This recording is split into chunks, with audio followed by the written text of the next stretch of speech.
Greetings to you all in the precious name of our Lord and Savior, Jesus Christ, who is coming soon to receive His glorious church.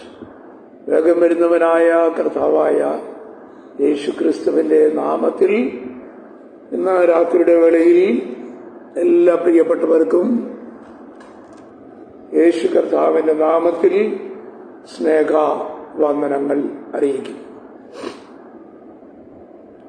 Last Friday നമ്മൾ ചിന്തിച്ചുകൊണ്ടിരുന്നത് the great tribulation period, യഹൂദന് വേണ്ടിയുള്ള മഹോ ഉപദ്രവ കാലഘട്ടം. ആ കാലഘട്ടത്തെ രണ്ടാക്കി തിരിച്ചുകൊണ്ടാണ് വേദപണ്ഡിതാക്കന്മാർ tribulation പീരീഡിനെ പഠിക്കുന്നത്.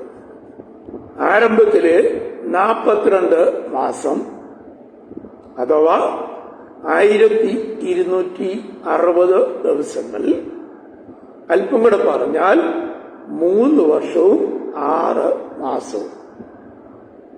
ദൈവവചനത്തിന്റെ അടിസ്ഥാനത്തിൽ ഒരു കാലം, ഇരുകാലം, അരക്കാലം. ദാനിയേൽ പ്രവചനത്തിലും വെളിപ്പാട് പുസ്തകത്തിലും ഒരു കാലം, ഇരുകാലം, അരക്കാലം എന്ന് രേഖപ്പെടുത്തിയിട്ടുണ്ട്. അപ്പോ അങ്ങനെ 3.5 വർഷം വെച്ചുള്ള 2 പീരീഡുകളാണ് 7 വർഷത്തെ ദാനിയേൽ പ്രവചനത്തിലെ അവസാനത്തെ ആഴ്ചവട്ടത്തിന്റെ വേദ പഠന ക്ലാസുകൾ നടക്കുന്നത്. ഒന്നുകൂടെ പറയുന്നു, ദാനിയേൽ പ്രവചനം 9-ാം അധ്യായത്തിലെ 24 മുതൽ 27 വരെയുള്ള വാക്യങ്ങളുടെ അടിസ്ഥാനത്തിൽ ദാനിയേൽ പ്രവാചകനോട് കൽപ്പിച്ചിരിക്കുന്ന അരുളി ചെയ്തതായ ഇസ്രായേൽ ജനത്തോട് ബന്ധപ്പെട്ടിട്ടുള്ളതായ 70 ആഴ്ചവട്ടങ്ങളുടെ ഒരു സ്റ്റഡിയാണ് നമ്മളിപ്പോൾ നടത്തിക്കൊണ്ടിരിക്കുന്നത്. ആദ്യമായി കേൾക്കുന്നവരുണ്ടാകും, അവർക്ക് വേണ്ടിയാണ് ഇങ്ങനെ പറയുന്നത്. അപ്പോൾ ഈ 70 ആഴ്ചവട്ടങ്ങളിൽ അവസാനത്തെ ആഴ്ചവട്ടം അഥവാ last 7 years of the prophetical teachings, പ്രവചന കാലഘട്ടത്തിലെ അവസാനത്തെ 7 വർഷക്കാലം.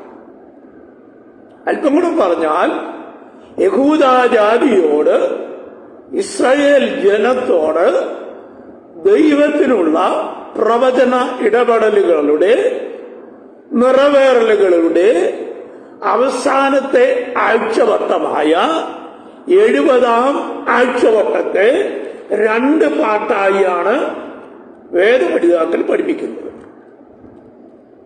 ഞാൻ ഓർപ്പിച്ചു, 1260 ദിവസം വെച്ചുള്ള 2 പാർട്ട് അഥവാ മാസങ്ങളുടെ കണക്കിൽ പറഞ്ഞാൽ 42 മാസങ്ങൾ വെച്ചുള്ള 2 ഭാഗം. അല്പം കൂടെ പറഞ്ഞാൽ വെളിപ്പാട് പുസ്തകം 12-ാം അധ്യായത്തിലെയും ദാനിയേൽ പ്രവചനത്തിലെയും വെളിപ്പാടിന്റെ അടിസ്ഥാനത്തിൽ ഒരു കാലവും, ഇരുകാലവും, അരക്കാലവും അഥവാ 3.5 വർഷം വെച്ചുള്ള 2 പീരീഡായി, 2 ഭാഗങ്ങളായി തിരിക്കപ്പെട്ടിരിക്കുന്ന വെളിപ്പാട് പുസ്തകത്തിലെയും ദാനിയേൽ പ്രവചനത്തിലെയും പ്രവചനങ്ങളുടെ അവസാന കാലഘട്ടങ്ങളിൽ സംഭവിക്കുന്ന ചില സംഭവവികാസങ്ങളാണ് വെള്ളിയാഴ്ച രാത്രിയിലും നമ്മൾ ചിന്തിപ്പാനിടയായി. വെള്ളിയാഴ്ച രാത്രി ചിന്തിച്ച് അവസാനിപ്പിച്ചത് ഇപ്രകാരമാണ്: ആരംഭത്തിലെ 3.5 വർഷക്കാലം തീരുന്നതിന് മുമ്പ് സംഭവിക്കുന്ന ആരംഭത്തിലെ 3.5 വർഷം 1260 ദിവസങ്ങൾക്ക് സംഭവിക്കുന്ന സംഭവവികാസങ്ങളെയാണ് കഴിഞ്ഞ ദിവസത്തെ ലൈവ് സ്ട്രീമിൽ ഞാൻ ഓർമ്മിക്കുവാനിടയായി. ഈ പ്രാവശ്യത്തെ ലൈവ് സ്ട്രീമിൽ ഞാൻ ഓർപ്പിക്കുവാൻ ആഗ്രഹിക്കുന്നത് അവസാനത്തെ 1260 ദിവസങ്ങൾ അഥവാ 70-ാം ആഴ്ചവട്ടത്തിന്റെ അവസാനത്തെ ഭാഗമായ 3.5 വർഷക്കാലത്തെ സംഭവിക്കാൻ പോകുന്ന അതിഭയങ്കരമായ പീഡകളും അതിഭയങ്കരമായ ന്യായവിധികളും കുറിച്ചുള്ള ചില പ്രവചന ഭാഗങ്ങളാണ് ഇന്ന് രാത്രിയിൽ കർത്താവിന്റെ കൃപയിൽ ശരണപ്പെട്ട് ചിന്തിക്കുവാൻ ഈ എളിയവൻ താല്പര്യപ്പെടുന്നത്. അത് പൂർണ്ണമായി തീർക്കുവാൻ കഴിയുമെന്ന് ഞാൻ ചിന്തിക്കുന്നില്ല. ഒരു 4 ക്ലാസ്സെങ്കിലും വേണം ഈ അവസാന ഭാഗം ചിന്തിച്ചു തീർക്കുവാൻ. അപ്പോ 1-ാം ഭാഗത്തിന്റെ അവസാന ഭാഗം എത്തിയപ്പോഴേക്കും ആന്റി ക്രൈസ്റ്റ് ചെയ്യുന്നതായ പ്രധാനപ്പെട്ട ചില വിഷയങ്ങൾ ഞാൻ ഒന്നുകൂടെ ഓർപ്പിക്കാം. വൺ വേൾഡ് സിസ്റ്റം, ഒരു ഐകീകൃത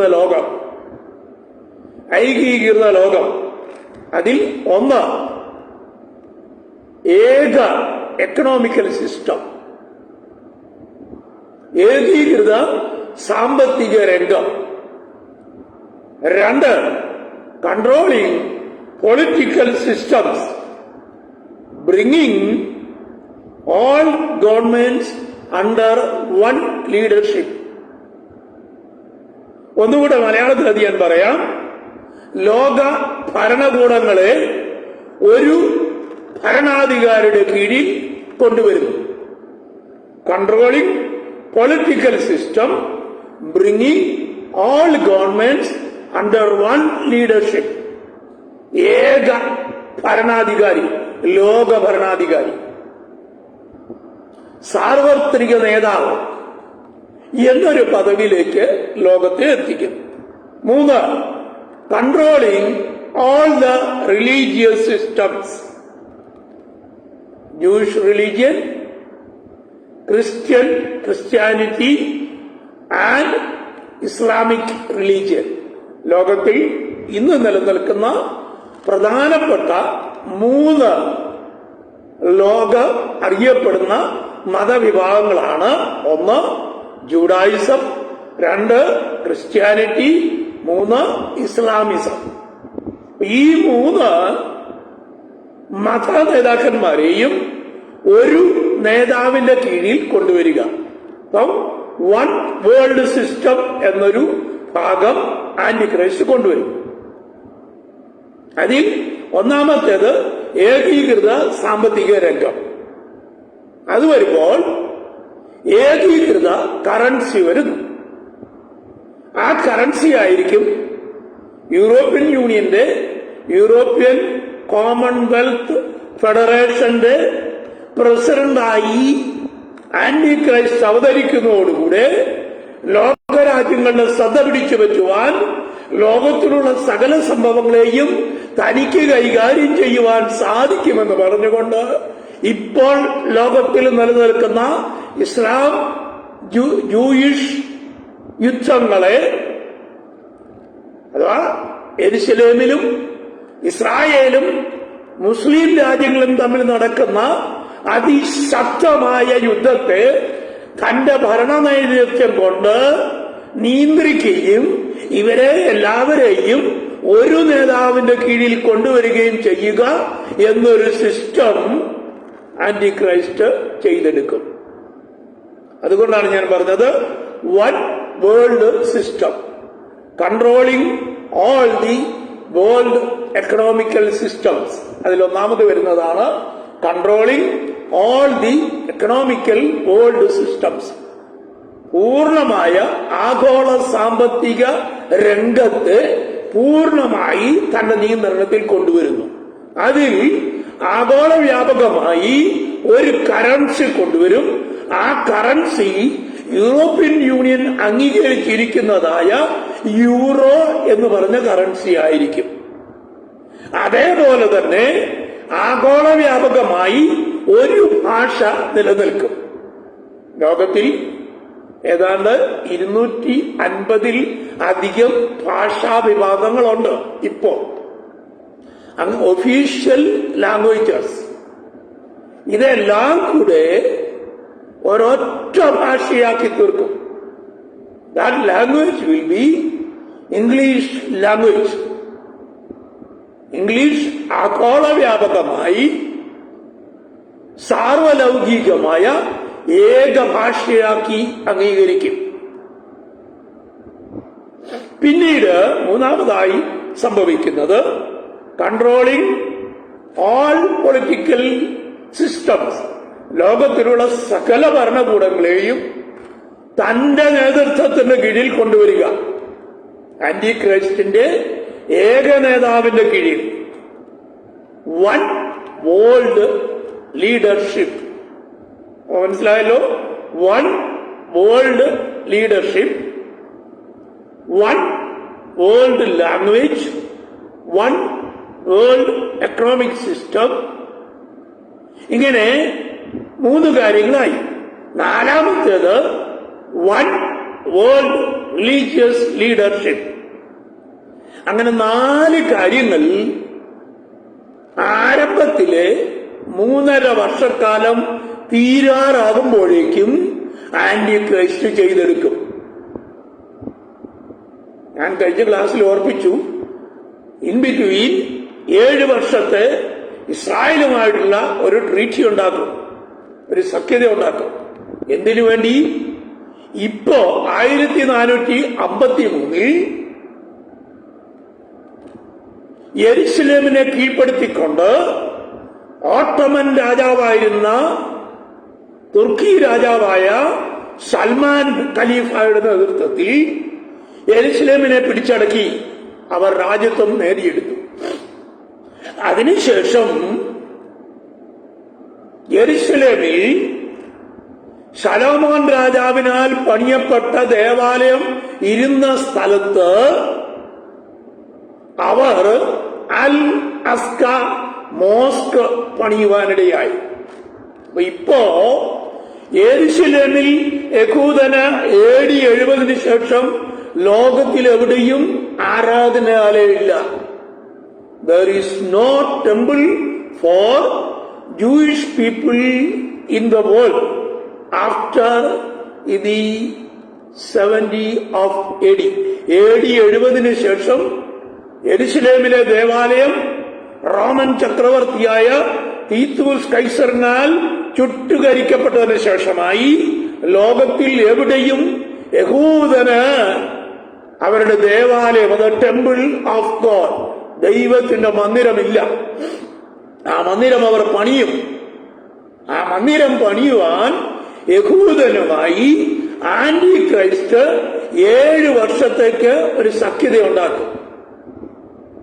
അതേപോലെ തന്നെ അപ്പോ ഇപ്പോൾ നിലനിൽക്കുന്ന അൽ അസ്ക മോസ്ക് ഇരിക്കുന്ന സ്ഥാനത്ത് വേണം യെരുശലേമിൽ യഹൂദന് വേണ്ടി ദ ടെമ്പിൾ ഓഫ് ഗോഡ് പണിയുവാൻ, 2ാമത് ദേവാലയം, 3ാമത് ദേവാലയം പണിയുവാൻ. അങ്ങനെയാകുമ്പോൾ മുസ്ലിം രാജ്യങ്ങളെല്ലാം ഇതിനോട് ശക്തമായി എതിർക്കും. ഈ എതിർപ്പ് കാരണമാണല്ലോ ഇസ്രായേലും മറ്റുള്ള രാജ്യങ്ങളും തമ്മിൽ യുദ്ധങ്ങൾ ഇപ്പോൾ നടന്നുകൊണ്ടിരിക്കുന്നത്. നമുക്കെല്ലാവർക്കും ഇപ്പോഴത്തെ സിറ്റുവേഷൻ നല്ലവണ്ണം അറിയാവുന്നതാണ്.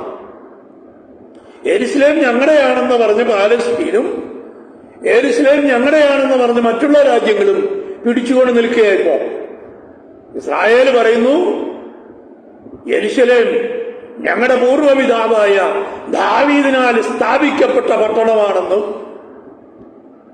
ഞങ്ങളുടെ പൂർവ്വപിതാവായ ദാവീദ് തന്റെ ഭരണകേന്ദ്രമായി യെരുശലേമിനെ നിയമിച്ചിരുന്നുവെന്നും യെരുശലേം ദാവീദ് രാജാവിന്റെയും ശലോമോൻ രാജാവിന്റെയും പല യഹൂദ രാജാക്കന്മാരുടെയും ഭരണശിരാ കേന്ദ്രമായിരുന്നുവെന്നും അതുകൊണ്ട് ഞങ്ങൾക്കും ഇസ്രായേൽ എന്ന് പറയുന്ന യഹൂദ രാജ്യത്തിന്റെ ഭരണശിരാകേന്ദ്രമായി യെരുശലേം പട്ടണം വേണം എന്ന് പറഞ്ഞുകൊണ്ടാണ് യഹൂദന്മാർ ഇപ്പോഴും വാശി പിടിച്ച് യുദ്ധം ചെയ്തുകൊണ്ടിരിക്കുന്നത്. പാലസ്തീൻ പറയുന്നു യെരുശലേം ബിലോങ്സ് ടു അസ്. ഈജിപ്ഷ്യൻസ് പറയുന്നു യെരുശലേം ബിലോങ്സ് ടു അസ്. മറ്റുള്ള അറേബ്യൻ രാജ്യങ്ങളും യെരുശലേമിനെ കുറിച്ച് അവകാശവാദങ്ങൾ ഉന്നയിച്ചുകൊണ്ടിരിക്കുകയാണ്. അങ്ങനെ വലിയ സമാധാനങ്ങളും യുദ്ധങ്ങളും നടക്കുന്നതിന്റെ നടുവിലാണ് ആന്റി ക്രൈസ്റ്റ് എന്ന് പറയുന്ന ലോകരാജാവ്, ലോക നേതാവ് വെളിപ്പെടുകയും യഹൂദന്മാരുമായും മുസ്ലിം രാജ്യങ്ങളുമായും ഒരു 7 വർഷത്തെ ട്രീറ്റി ഉണ്ടാക്കുകയും അങ്ങനെ 7 വർഷത്തെ ട്രീറ്റി ഉണ്ടാക്കി കഴിയുന്നതോടുകൂടെ സംഭവിക്കുന്ന ചില പ്രധാനപ്പെട്ട സംഭവവികാസങ്ങൾ ദൈവവചനത്തിന്റെ അടിസ്ഥാനത്തിൽ ഇന്ന് ചിന്തിക്കുവാൻ കർത്താവിൽ ശരണപ്പെടുകയാണ്. അപ്പോ പീഡനകാലത്തെ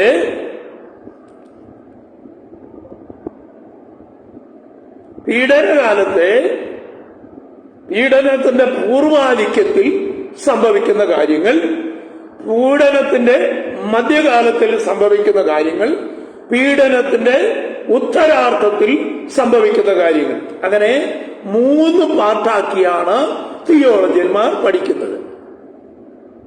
The things which are happening in the first half of tribulation, ആദ്യത്തേത്. 2, the things which is happening in the middle of the period of tribulation. അടുത്തത്, the things which is going to happen in the latter part of the tribulation. അപ്പം മഹാപീഡന കാലത്തിന്റെ പൂർവാധിക്യത്തിൽ സംഭവിക്കുന്നതായ ചില പ്രധാനപ്പെട്ട സംഭവങ്ങൾ ഞാൻ ദൈവവചനത്തിന്റെ അടിസ്ഥാനത്തിൽ ഉദ്ധരിക്കാം. 1, ഇസ്രായേലിന്റെ 12 ഗോത്രങ്ങളിൽ നിന്നും 12,000 വെച്ച് 144,000 പേർക്ക് മുദ്രയിടുന്നു. അത് ദൈവത്താൽ നടക്കുന്ന ഒരു സംഭവമായിരിക്കും. വെളിപ്പാട് പുസ്തകം 7-ാം അധ്യായം 1 മുതൽ 8 വരെയുള്ള വാക്യങ്ങൾ നമ്മൾ വായിക്കുമ്പോൾ, ഞാനതിന്റെ വെളിപ്പാടിന്റെ 7-ാം അധ്യായത്തിലെ 1-2 വാക്യങ്ങൾ നിങ്ങൾക്ക് വേണ്ടി വായിക്കാം. അതിന്റെ ആരംഭം മുതൽ തന്നെ വായിക്കാം. അതിന്റെ ശേഷം ഭൂമിയിലും കടലിന്മേലും യാതൊരു വൃക്ഷത്തിന്മേലും കാറ്റ് ഊതാതിരിക്കേണ്ടതിന് 4 ദൂതന്മാർ 4 കോണിലും നിൽക്കുന്നത് ഞാൻ കണ്ടു. അത് പിന്നീട് വെളിപ്പാട് 7-ാം അധ്യായത്തിൽ വരുമ്പോൾ ഞാൻ വിവരിച്ചുകൊള്ളാം. മറ്റൊരു ദൂതൻ ജീവനുള്ള ദൈവത്തിന്റെ മുദ്രയുമായി കിഴക്ക് നിന്ന് കയറുന്നത് ഞാൻ കണ്ടു. ഇനി ശ്രദ്ധിക്കുക, ഞാൻ പറഞ്ഞല്ലോ ഇസ്രായേൽ 12 ഗോത്രങ്ങളിൽ നിന്നും 12,000 വെച്ച് 12 ഗ്രൂപ്പ് അവരെ മുദ്രയിടുന്ന വിഷയമാണ് ഞാനിവിടെ വായിക്കുന്നത്. മറ്റൊരു ദൂതൻ ജീവനുള്ള ദൈവത്തിന്റെ മുദ്രയുമായി കിഴക്ക് നിന്ന് കയറുന്നത് ഞാൻ കണ്ടു. അവൻ ഭൂമിക്കും സമുദ്രത്തിനും കേടുവരുത്തുവാൻ അധികാരം ലഭിച്ച 4 ദൂതന്മാരോട്, ഭൂമിക്കും സമുദ്രത്തിനും കേടുവരുത്തുവാൻ അധികാരം ലഭിച്ച 4 ദൂതന്മാരോട്, നമ്മുടെ ദൈവത്തിന്റെ ദാസന്മാരുടെ നെറ്റിയിൽ ഞങ്ങൾ മുദ്രയിട്ട് കഴിയോളം ഭൂമിക്കും സമുദ്രത്തിനും വൃക്ഷങ്ങൾക്കും കേടുവരുത്തരുത് എന്നുറക്ക വിളിച്ചു പറയുന്നത് ഞാൻ കേട്ടു. അപ്പൊ വെളിപ്പാട് 7-ാം അധ്യായത്തിൽ യോഹന്നാൻ പറയുന്നു, 4 കാറ്റുകൾ പിടിച്ചുകൊണ്ട് നിൽക്കുന്ന 4 ദൂതന്മാർ, അവർ ഭൂമിക്കും സമുദ്രത്തിനും കേടുവരുത്തുവാൻ അധികാരം ലഭിച്ചവരായ 4 ദൂതന്മാർ. അവരോട് കിഴക്ക് നിന്ന് കയറി വരുന്ന ദൂതൻ അവരോട് പറയുകയാണ്, നമ്മുടെ ദൈവത്തിന്റെ ദാസന്മാരുടെ നെറ്റിയിൽ മുദ്ര ഇട്ട് കഴിയോളം ഭൂമിക്കും സമുദ്രത്തിനും വൃക്ഷങ്ങൾക്കും കേടുവരുത്തരുതെന്ന് കൽപ്പിച്ചു. അത് കഴിഞ്ഞ് മുദ്രയേറ്റവരുടെ എണ്ണവും ഞാൻ കേട്ടു. ഇസ്രായേൽ മക്കളുടെ സകല ഗോത്രങ്ങളിൽ നിന്ന് മുദ്രയേറ്റവർ 1,44,000